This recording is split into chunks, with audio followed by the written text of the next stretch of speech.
दोस्तों पिछले कई दिनों में हमने देखा है कि कई सारे बड़े पर्सनालिटीज का ट्विटर पे जो ब्लू टिक वेरिफिकेशन होता है वो किसी का लूज हो गया फिर वापस गेन भी हो गया। अब सुन के लगता है कि क्या हो गया अगर ब्लू टिक वेरिफिकेशन लूज हो ही गया तो। दोस्तों एक यूएस बेस्ड रैपर है आइस टी, उन्होंने भी यही कहा कि ये ब्लू टिक वेरिफिकेशन पे हम चर्चा भी कर रहे हैं, it's a sad moment. But what I feel is कि ये सिर्फ एक ब्लू टिक वेरिफिकेशन की बात नहीं है, it says a lot about the platform and the current owner of the platform. तो इसी के बारे में आज हम बात करने वाले हैं। दोस्तों इलॉन मस्क जो करंट ओनर है ट्विटर के, उनका कहना है कि $84 पर मंथ एक इंडिविजुअल को पे करना पड़ेगा ब्लू टिक वेरिफिकेशन को अपने अकाउंट पर रखने के लिए। Having said that, LeBron James, Stephen King और विलियम शैटनर ये वो लोग हैं जिनको ट्विटर की तरफ से या इलॉन मस्क की तरफ से ब्लू टिक वेरिफिकेशन गिफ्ट किया गया है। मतलब इनके लिए जो कॉस्ट है वो इलॉन मस्क बियर करेंगे। जेसन सुडेकिस एक एक्टर हैं, उन्होंने अपना ब्लू टिक वेरिफिकेशन लूज कर दिया अपने ट्विटर अकाउंट से, पर उनका जो फिक्शनल कैरेक्टर है टेड लासो, उसके ट्विटर अकाउंट पे अभी भी ब्लू टिक वेरिफिकेशन है। This is strange. दोस्तों ये जो ब्लू टिक वेरिफिकेशन की बात है ये शुरू कहां से हुई? तो 2009 में एक फॉर्मर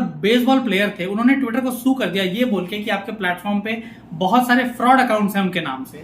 तो एज अ रिजल्ट ट्विटर ने डिसाइड किया कि ये ब्लू टिक वेरिफिकेशन वो लाएंगे जिसके वजह से जो लोग एक्चुअल बड़े पर्सनालिटीज हैं उनको आइडेंटिफाई करना आसान होगा और ये एक स्टेटस सिंबल भी होगा और एक साइन ऑफ अथॉरिटी भी होगी। पर अब इलॉन मस्क आ गए हैं और इलॉन मस्क को चाहिए कि इस सब्सक्रिप्शन के लिए पैसा भी दिया जाए, पे भी किया जाए। और अब बात हो रही है कि अगर ट्विटर ब्लू टिक वेरिफिकेशन किसी ने लूज कर दिया है तो हम पता कैसे करेंगे कि कौन एक्चुअल बड़ा पर्सनालिटी और मतलब इन्फ्लुएंसर इंसान है? तो ये सिर्फ फॉलोअर काउंट देख के ही पता किया जा सकता है। हिलरी क्लिंटन ने जब अपना ब्लू टिक वेरिफिकेशन लूज किया, हालांकि उनके पास वापस आ गया उनका ब्लू टिक, पर लूज करने के कुछ देर बाद ही हिलरी क्लिंटन नाम के एक अकाउंट से जिसमें सेम डीपी भी था, एक ट्वीट आया कि वो यूएस प्रेसिडेंशियल इलेक्शन में फिर से पार्टिसिपेट करने वाली हैं। तो ये देख के बहुत लोग बिलीव भी कर लेते हैं, क्योंकि कितने लोग खोल के अंदर जाकर फॉलोअर काउंट देखने वाले हैं कि ये एक्चुअल अकाउंट है कि कोई फेक अकाउंट है। तो यही प्रॉब्लम भी हो रहा है कि इससे वजह से मिस इन्फॉर्मेशन भी बहुत स्प्रेड हो रहा है। एक तो ट्विटर अकाउंट ने ये ऐलान कर दिया कि वो ऑफिशियल ट्विटर अकाउंट है यूएस गवर्नमेंट के, तो मिस इन्फॉर्मेशन कितना स्प्रेड हो सकता है? तो जैसे ये ट्विटर ब्लू टिक वेरिफिकेशन जो है ये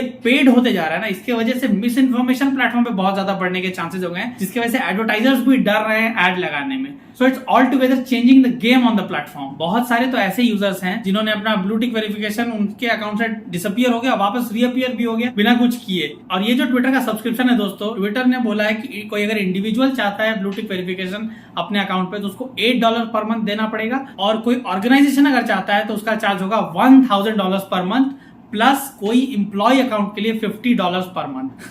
दिसंबर 2022 में ट्विटर ने और 2 सब्सक्रिप्शंस लाए, एक गोल्ड चेक मार्क और एक grey check mark. Gold businessman के लिए और ग्रे गवर्नमेंट ऑफिशियल अकाउंट्स के लिए। बहुत सारे अकाउंट्स पे ये ब्लू टिक वेरिफिकेशन रीअपियर भी कर गया है, जैसे Beyonce, Cristiano Ronaldo, Shahrukh Khan और विक्टोरिया बेकहम। वैसे दोस्तों ये जो सब्सक्रिप्शन है ट्विटर ब्लू का, इलॉन मस्क का कहना है कि जब उन्होंने ट्विटर को टेक ओवर किया तब ट्विटर की हालत बहुत खराब थी फाइनेंशियली। ऑलमोस्ट डेली बेसिस पे $4 मिलियन का लॉस हो रहा था, जिसकी वजह से उनको ये सब्सक्रिप्शन लाना पड़ा। ऑल्दो ट्विटर ने कहीं नहीं कहा है कि कितने करंट सब्सक्राइबर्स हैं इस सब्सक्रिप्शन के उनके पास, पर बहुत सारे रिसर्च के बाद देखा गया कि रफली 386,000 सब्सक्राइबर्स हैं।